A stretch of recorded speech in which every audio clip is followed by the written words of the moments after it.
Hello বন্ধুরা, আজ আমি আপনাদের সঙ্গে শেয়ার করব দুর্দান্ত টেস্টের আটার পরোটার একটি রেসিপি। যারা ময়দা খান না, এইভাবে আটার পরোটা একবার হলেও বাড়িতে ট্রাই করে দেখবেন, খেতে খুবই সুন্দর লাগে। বাই দ্য ওয়ে, আমি মৌহা MS রোহন কিচেনে আবার একটি নতুন পর্বে সবাইকে জানাই স্বাগত।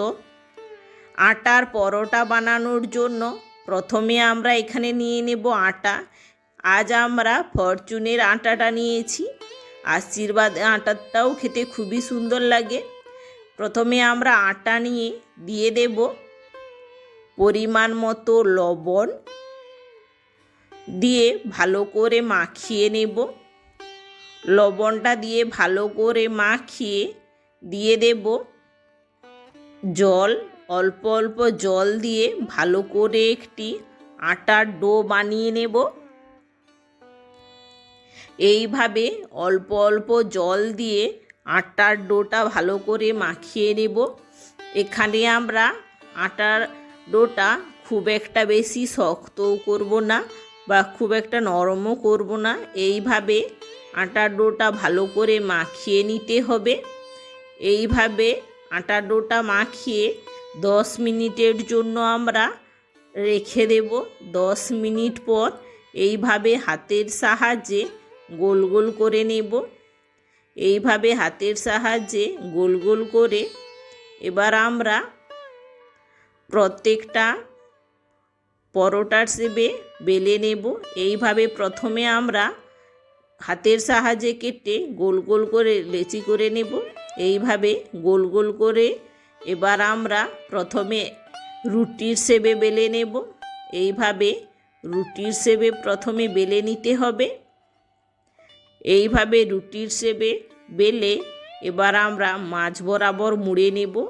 এইভাবে আর একবার ত্রিকোণা শেপের মুড়ে এইভাবে পরোটার শেপে প্রত্যেকটা রুটি বেলে নেব। আজ আমরা ত্রিকোণ পরোটা করছি, আপনারা চাইলে গোল পরোটাও বানাতে পারেন। এইভাবে ভালো করে ঘুরিয়ে ঘুরিয়ে বেলে নিতে হবে, যাতে চারপাশ সমানভাবেই বেলাটা হয়। না হলে এইভাবে না ঘোরালে এক পাশ মোটা রয়ে যেতে পারে। এইভাবে ঘুরিয়ে ঘুরিয়ে বেলে নিতে হবে। দেখো কতটা সুন্দরভাবে পরোটাগুলো বেলা হয়ে যাচ্ছে। এইভাবে প্রত্যেকটা পরোটা বেলে নেব। আপনাদের আরও একবার দেখিয়ে দিচ্ছি কীভাবে পরোটাগুলো বেলে নিচ্ছি। এইভাবে প্রথমে রুটির শেপে গোল গোল করে বেলে নিতে হবে।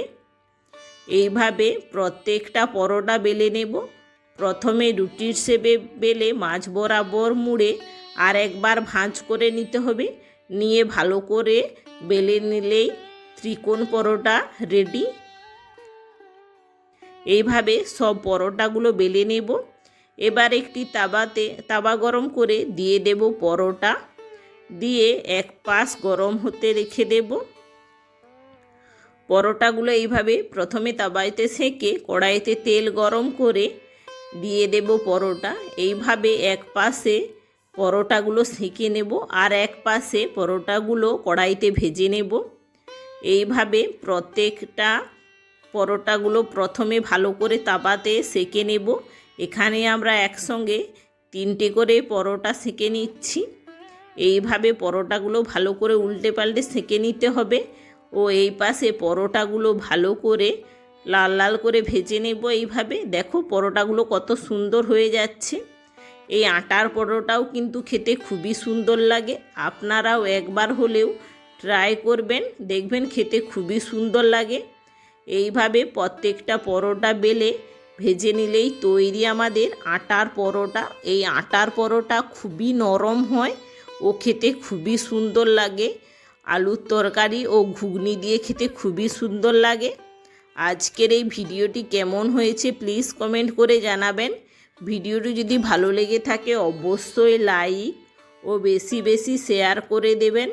চ্যানেলে নতুন হয়ে থাকলে প্লিজ চ্যানেলটিকে সাবস্ক্রাইব করে পাশে থাকা বেল আইকনটি প্রেস করে দেবেন, যাতে পরবর্তী ভিডিওর নোটিফিকেশান সবার আগে আপনাদের কাছে পৌঁছয়। এতক্ষণ আমার সঙ্গে থাকার জন্য অসংখ্য ধন্যবাদ। দেখা হচ্ছে আবার একটি নতুন কোনো ভিডিও নিয়ে। ততক্ষণ ভালো থেকো, সুস্থ থেকো।